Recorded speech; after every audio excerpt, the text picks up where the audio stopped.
अर्धा किलो प्रमाण बेसनचे लाडू बनवण्यासाठी मी 4 कप बेसनचं पीठ आणि 1.5 वाटी तूप घेतलेलं आहे.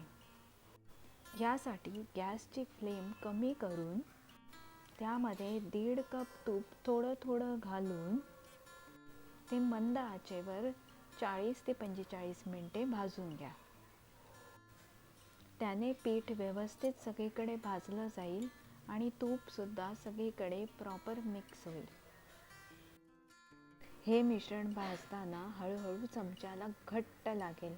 अशा वेळेला तुम्ही गॅसची फ्लेम चालू बंद करू शकता. हे बघा, मी एक चमचा तूप घालत आहे आणि बेसनचं पीठ त्यामध्ये भाजून घेत आहे.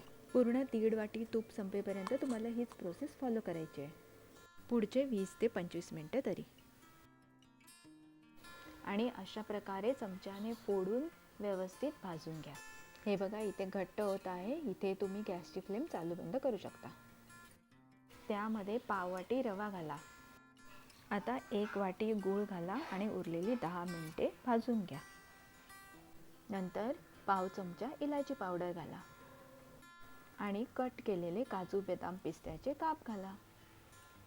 हे मिश्रण थोडं कडक वाटेल. अशा वेळेला तुम्ही गॅसची फ्लेम चालू बंद करू शकता. आता यात भाजलेले डिंक आणि पाववाटी मनुका घाला, ज्याने लाडूला नॅचरल स्वीट टेस्ट येईल. आणि गॅसची फ्लेम बंद करून हे मिश्रण थंड होऊ द्या. व्यवस्थित मिक्स करून घेतल्यावरती मिश्रण थंड झाल्यावरती तुम्ही त्याचे व्यवस्थित लाडू वळू शकता. हे आता जरी तुम्हाला घट्ट वाटलं असेल तरीसुद्धा वळताना ते प्रॉपर वळता येतात आणि त्याच्यातून तूप सुटत जातं. लाडू वळल्यावरती खसखसमध्ये बुडवून अशा प्रकारे खसखस लावून घ्या आणि झाले लाडू. हे लाडू अतिशय अप्रतिम, प्रीमियम आणि रिच होतात.